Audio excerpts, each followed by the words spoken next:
والصلاة والسلام علی رسول اللہ وعلی آلہ وصحبہ اجمعین اما بعد۔ میرے بھائیوں، آج کے اس مختصر درس میں ہم انشاءاللہ ایک سوال کا جواب دیکھیں گے۔ یہ کئی لوگوں کا سوال ہوتا ہے کہ اللہ تعالیٰ نے جہنم کی سزا، ہمیشہ کی جو سزا کیوں رکھی ہے، جبکہ دنیا تو تھوڑی سی ہے، گناہ بھی تھوڑا ہوتا ہے، تو سزا ہمیشہ کی کیوں ہے؟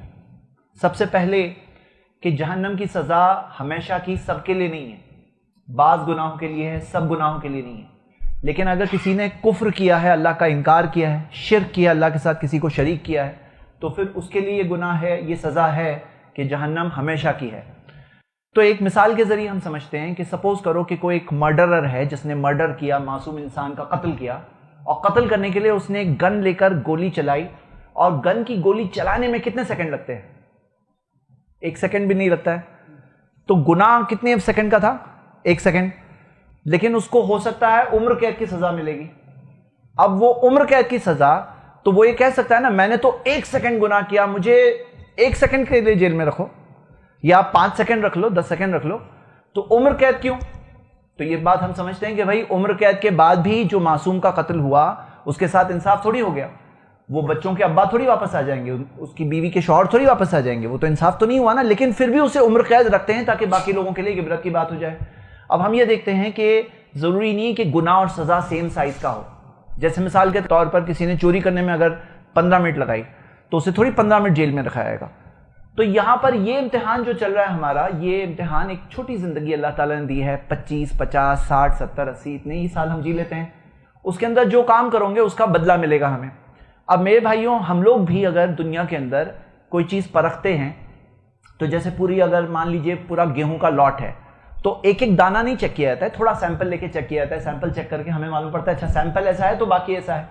تو یہ دنیا کی زندگی کے اندر ایک انسان جو کام کرتا ہے اس کے بیسس پر، بنیاد پر اس کے جنت بھی مل سکتی ہے اور جہنم بھی مل سکتا ہے، جنت اور جہنم دونوں کے راستہ ممکن ہے اس کے لیے۔ اب یہ زندگی اب سوچو کروڑوں سال کی ہوتی تو کیا ہمارے لیے آسان ہو جاتا امتحان یا اور مشکل ہو جاتا؟ یہاں تو بس ہمیں اپنے دل کو تھوڑا سنبھالنا ہے، سیدھے راستے پہ رہنا ہے، گمراہیوں سے بچنا ہے، غلط راستوں سے بچنا ہے۔ کتنے ہیں؟ 25 50 60 70 80، یہی نا۔ یہی زندگی اگر کروڑوں سال کی ہوتی تو کیا کروڑوں سال کی سزا صحیح ہو جاتی پھر؟ تو ایسا تو نہیں ہے۔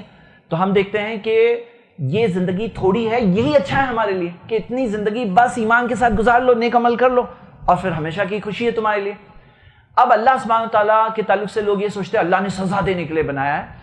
حقیقت میں اللہ تعالیٰ نے قرآن میں تو یہ بتایا، سورہ ہود میں سورہ 11 آیت نمبر 114، الا من رحم ربک ولذالک خلقہم، سوائے وہ جن پر اللہ رحم کرے اور اسی وجہ سے رحم کرنے کے لیے اللہ نے انہیں بنایا ہے، اللہ نے انہیں بنایا ہے رحم کرنے کے لیے۔ سورہ نساء کی آیت ہے، اللہ تعالیٰ نے فرمایا ما یفعل اللہ بعذابکم، اللہ کو کیا ملے گا تمہیں عذاب دے کر، ان شکرتم وآمنتم، اگر تم شکر گزاری کرو اور اللہ پہ ایمان لاؤ، اللہ کو کیا ملے گا تمہیں عذاب دے کر۔ اللہ تو چاہتا ہے ہم بچیں، تو اسی لیے عالم ارواح میں اللہ نے انسانوں کو پیدا کیا، آدم علیہ السلام سے ان کی اولاد سب کو پیدا کیا، کہا الست بربکم، کیا میں تمہارا رب نہیں ہوں؟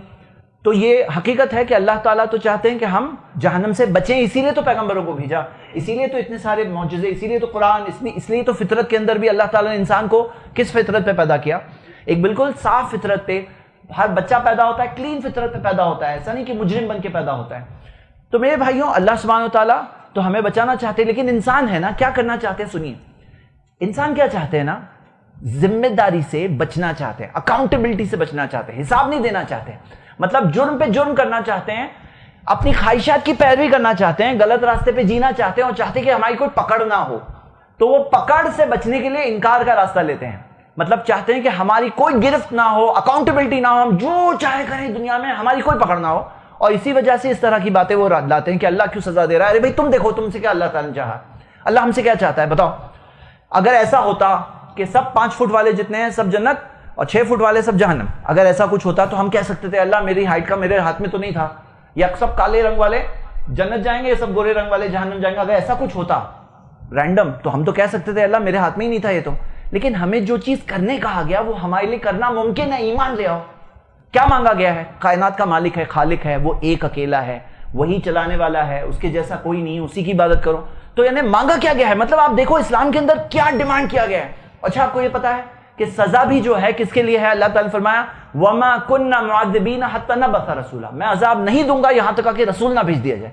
تو جب تک رسول نہ آ جائے، اللہ تعالیٰ رسول نہ بھیج دے، تب تک اللہ تعالیٰ عذاب نہیں دیں گے۔ تو صحیح بات کیا ہے کہ جن لوگوں کو پیغام ملا، انکار کیا، دیکھ کر سمجھ کر انکار کیا، تو وہ لوگوں کے لیے بات ہے۔ اگر کوئی پاگل ہے تو اس کی تو قلم ہی اٹھی ہوئی ہے، اس کے تو اعمال بھی لکھے نہیں جا رہے ہیں۔ آپ کھڑے ہو کے نماز نہیں پڑھ سکتے تو ایسا نہیں کہ بھائی کھڑے ہو کے پڑھنا ہی پڑے گا نہیں تو جہنم ڈالا جائے گا، نہیں، کھڑے ہو کے نہیں پڑھ سکتے، بیٹھ کے پڑھو، بیٹھ کے نہیں پڑھ سکتے تو لیٹ کے پڑھو۔ تم اگر مان لو کوما میں ہو تو نماز تم پہ لازم نہیں ہے۔ نیند کے اندر جو ہے شخص، اس کی تو قلم اٹھی ہوئی ہے، اس کے اوپر گناہ بھی ہو جائے، کوئی چیز اگر ہو جائے نیند کے حال میں تو اس کے لیے وہ بھی نہیں ہے۔ مطلب آپ دیکھیے ہر چیز میں کنسیڈریشن ہے۔ تو اللہ تعالیٰ نے کیا مانگا ہے؟ اور آپ دیکھو، میں مثال دیتا ہوں، اگر کوئی ایگزام کے بارے میں کہے کہ بھائی ایگزام رکھتے ہیں نا تو کوئی نہ کوئی فیل ہو جاتا ہے، اسی لیے ایگزام ہی مت رکھو، کیونکہ ایگزام رکھنا ظلم ہے، ایگزام رکھنے کی وجہ سے اتنے لوگ فیل ہوتے ہیں، تو ایگزام ہی نہیں رکھنا چاہیے۔ تو ہم لوگ کہیں گے نہیں بھائی، ایگزام اس لیے رکھے جاتے ہیں کہ کچھ لوگ پاس ہوتے ہیں، اور وہ لوگوں کے لیے ہی تو وہ امتحان ہوتا ہے تاکہ پاس ہو کے کچھ لوگ اچھے نکلیں گے، ان سے فائدہ ہوگا، ان سے لوگوں کو فائدہ ہوگا۔ تو ہم دیکھتے ہیں اللہ تعالیٰ نے موقع دیا ہے کہ انسانوں میں ایسے انسان ہے جو ایمان کے ساتھ زندگی گزارنے تیار ہے، جو اپنی خواہشات کے غلام بن کے زندگی نہیں گزارنا چاہتے، جو دنیا کی بس یہ لذتوں میں وقتی طور پہ لگ کر کے زندگی نہیں گزارنا چاہتے، جو سیدھے راستے پہ رہنا چاہتے ہیں۔ ایسے ہے اللہ کے بندے، ایمان والے، عمل کرنے والے لوگ، اللہ تعالیٰ نے انہیں موقع دیا ہے کہ جاؤ تمہیں پوری ہمیشہ جنت میں رہوں گے، لہم ما یشاؤون فیہا، وہاں جو چاہو گے تمہیں ملے گا، وہ جگہ اللہ تعالیٰ نے تیار رکھی ہے۔ تو اللہ تعالیٰ نے موقع دیا ہے، جہنم بھی ہے تو جنت بھی تو ہے نا، آپ جنت کا راستہ کیوں نہیں لیتے؟ تو میرے بھائیوں، صحیح بات کیا ہے کہ اللہ تعالیٰ نے یہ رکھا ہے، اور اصل بات میں آخری دو بات کہہ کر ختم کروں گا۔